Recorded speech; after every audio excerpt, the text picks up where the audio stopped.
1994. Filmezinho com aquela boa e velha temática de vingança, sacou? Filme tido como amaldiçoado, tem umas situações estranhas nele. Vem aqui, vamos lá, vamos começar a falar dessa coisa. E aí galera, eu sou o Léo. Então, cara, voltando lá pra 1994, vamos com O Corvo, o original lá com Brandon Lee, o filho do Bruce Lee, né? Esse filme é meio que tido como um filme amaldiçoado, porque nesse filme é que o Brandon Lee foi pra Cidade dos Pés Juntos, durante as gravações, né?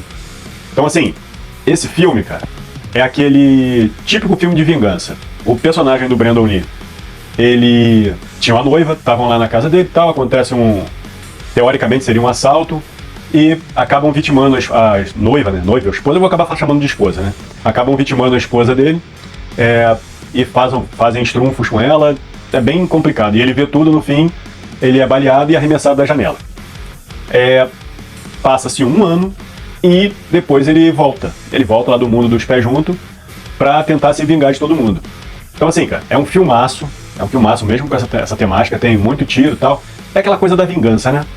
E é difícil você chegar e falar sem spoiler, mas eu acho que todo mundo já viu esse filme. Uma coisa interessante dele é que tá vindo um remake dele. Teve várias coisas que não vale nem a pena falar depois que ele foi lançado.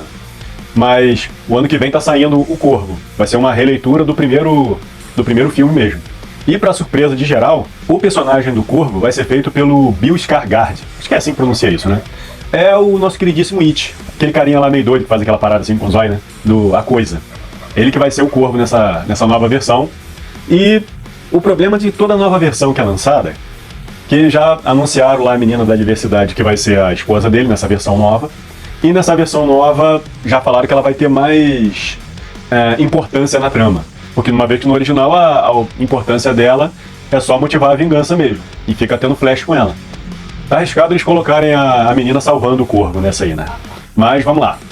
Aquele esqueminha, né? Vou deixar o trailer do original bonzão com vocês. E depois eu venho com um resumo dele. Cheio de spoiler, tá? Não preciso nem falar. Então, já estão avisados, certo? Tá vindo o trailer aí.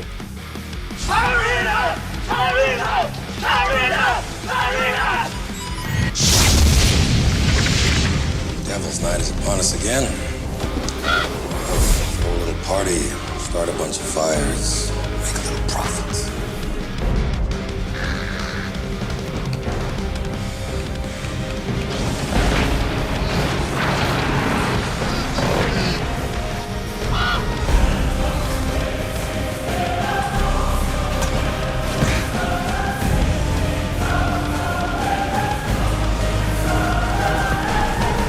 When someone's dead, you can't come back, can we? That's what I thought.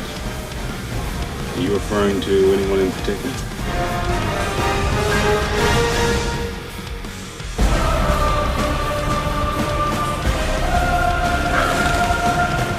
No, my daddy used to say, every man's got a devil. You can't rest till you find him. Winked at me before he jumped out a fourth-floor window like that.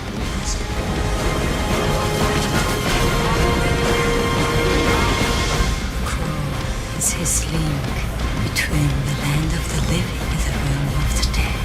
So you killed the crow. Call, bang, I'm dead!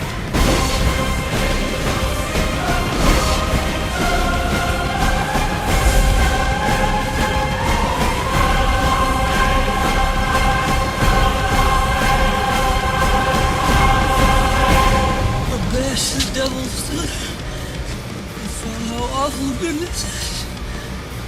Ah, vocês estão aí ainda, né? Então, pô, se vocês ainda estão aí, cara, já não custa nada, já segue a gente, curte, comenta, compartilha, já diz aí se vocês conhecem o filme. Então, sem mais delongas, vamos logo pro sapólio do filme, né? Então, assim, o filme começa contando lá a cidade lá da história, parece até Hell's Kitchen, né? E nessa versão, cara, nessa explicação que eu vou dar, porque ele teve algumas coisas cortadas, porque não foi possível continuar, porque o Brandon Lee, ele faria mais 2 filmes, então teria uma continuação específica com ele. Eles tiveram que mudar o final do filme e acabaram cortando várias coisas legais no filme. Nessa análise, assim, nesse resumo, eu vou falar a versão que saiu e o que deveria ser, que eu achei legal também. E vou dar bastante resumido, tá? Então, assim, a parada começa já acontecendo o crime. A cidade lá, na véspera do Halloween, tem aquele negócio de noite do diabo, né? Que o pessoal taca fogo nas coisas na cidade. Isso aí até acontecia mesmo nos Estados Unidos. É uma comemoração de gente retardada. Aí tá acontecendo isso, eles invadem a casa lá do casalzinho, do Brandon, né, que é Eric alguma coisa o nome dele. É o Eric. Invadem a casa dele com a namorada, e ele é um roqueirão daqueles bem tipo heavy metal mesmo. Então assim, tá acontecendo ali, acontece esse crime, ele presencia tudo, os caras fazem barbaridade com a menina lá, e ele vê tudo. Depois que eles se satisfazem com a garota, eles acabam de balear ele, e jogam ele pela janela, e ele vai de arrasta pra cima ali. Quando a polícia chega, a menina ainda tá viva, ela tá muito machucada, muito ferida, mas ela ainda tá viva. E o policial que tá lá e tal, acompanha ela até o desenrolar. Então tem uma narraçãozinha ali e a menina, e de uma menina falando, que é a skatista, que é a amiguinha deles. Então ali a gente tem um corte de 1 ano. Passa-se 1 ano, aí você vê um corvo chegando na sepultura do Eric, e a terra se abre e ele volta. Sim, é o corpo dele mesmo. Ele tá desnorteado e tal. E procurando a casa dele, ele começa a sentir a presença do corvo, e ele vê pelos olhos do corvo, e ele meio que entende o que o corvo tá falando. Na versão que foi cortada, tinha um outro personagem aí, que era o... Eu não sei como é que seria a tradução do nome dele, mas é o esqueleto caveira, é o caveira cowboy lá. Esse caveira cowboy ia explicar ele as regras do que ele pode e que ele não pode fazer. Uma das coisas é que ele tá voltando como um espírito de vingança, então ele só pode se vingar daqueles que fizeram mal pra garota, ele não pode fazer nada fora disso. Mas isso não tem no filme. Então assim, ele já levanta dali, sai dali e já encontra o primeiro malandro. Ele tá na loja de penhor, lá vendendo o anel do cara pra comprar umas dorgas lá. Vai comprar umas dorgas e tal. Então o nosso querido Eric vai lá e senta o sarrafo nele, só que o cara é o Chico Facada. E o Eric ali descobre que ele tem uma outra habilidade. Quando ele toca nos olhos ou no rosto da pessoa, ele vê as memórias dela. Então assim, aí fica meio desnorteado, o cara dá umas peixeiradas nele, só que aí ele percebe que ele se regenera. Tem isso também, ele é imorrível agora. Já tá morto, então ele não morre. Aí ele pega o cara lá e mete a peixeirada no cara. Dali ele vai embora e vai atrás do cara da loja de penhor. Saber de onde é que o cara comprou aquilo, tá? Porque o cara é atravessador, safado. Então ele vai atrás dele. Aí ele dá o nome dos outros caras. Ele reencontra a garotinha lá, que era a amiguinha dele, mas não deixa ela falar com ele. E vai atrás do segundo, que tá com a mãe da garota, que é uma viciada também. Chegando lá, ele tem uma luta com o cara ali. Só que antes dele mandar o cara pra cidade dos pés junto, ele vai lá e segura a mãe da menina. E fala assim, ó, você tá perdendo a sua filha tá perdida na cidade, a mãe é a coisa mais importante que tem. E ele tira todas as dorgas que tá no organismo da mulher.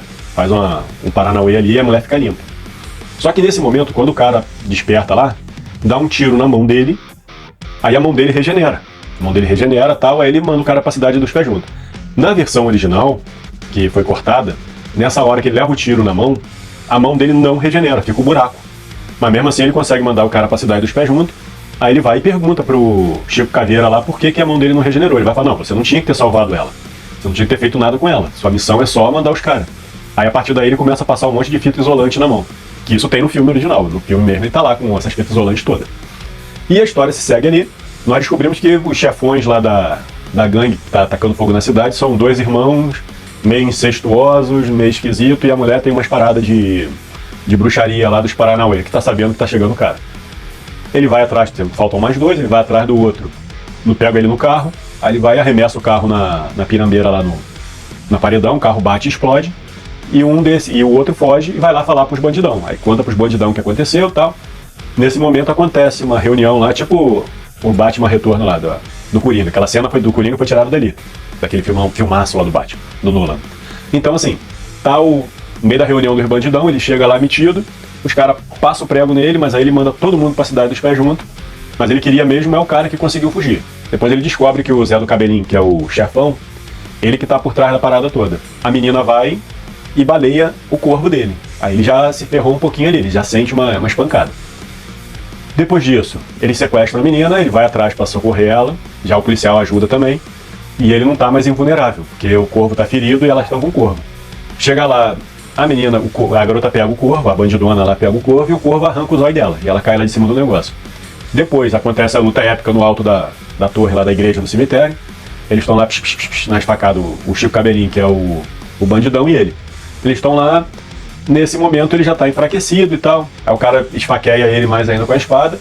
O que ele faz? Ele vai e passa todo o sofrimento que a mulher dele passou pro cara. Assim, você vai sentir as 30 horas de dor que ela sentiu antes de morrer, você vai sentir tudo em 1 segundo só, e bota a mão na cara dele e faz o cara sentir toda a dor de uma vez.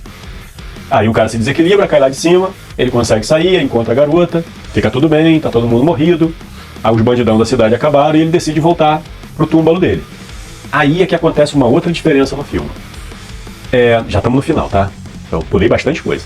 ele chega lá no túmulo, tá o túmulo dele aberto, e o da esposa tá lá, ele se deita em cima do túmulo dela, e meio que chorando, já todo arrebentado, aí ela aparece. A mulher dele aparece, estende a mão pra ele, abraça, depois a gente vai embora.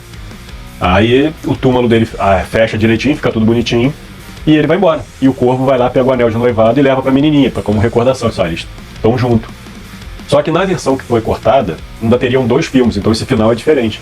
Ele chega até ali, só que a mulher não vem. Quem aparece é o Chico Caveira lá. O Caveira Cowboy aparece pra ele e fala que ele não pode se encontrar com ela, porque depois que faz o pacto pra retornar, eles não voltam mais. Então o filme continuaria com ele. O segundo filme seria mais umas aventuras dele tentando, e o terceiro ele se redimindo pra conseguir se encontrar com ela.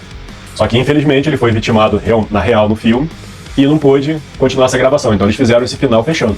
Depois disso, teve a continuação, teve o 2 e o 3, que nem vale a pena ser mencionado aquelas porcaria. Uma sériezinha com o Eric Bana, você acha até no... Acho que é Eric Bana o nome dele. Não sei, eu sempre confundo o Eric Bana com Mark da Castro. Mas eu acho que é com Mark da Castro. Deve ser Mark da Castro mesmo. Uma sériezinha que é até boazinha, do Corvo, mas nunca saiu nada assim de empolgante. E ele é baseado numa história em quadrinho. Aí agora a gente tem essa notícia que vai sair essa versão nova já no ano que vem, em 2024, tá vindo aí essa versão do Corvo, com esse cara que dá medo só de olhar pra cara dele, então parece que vai ser interessante. A não ser pelo fato deles mudarem a história da esposa dele. Mas diz aí, você chegou até aqui agora, cara? Você conhece esse filme? Você lembra dele? Eu aconselho seriamente você a ver esse filme aí, cara. Ele tá no Prime, tem no Prime Video pra assistir, e você encontra ele aqui no YouTube também. Mas eu não vou falar não, valeu? Então já curte, comenta, compartilha, já passa pros amigos, já marca ali na listinha. Já marca na listinha de um filmão pra você ver no final de semana, valeu? Fui!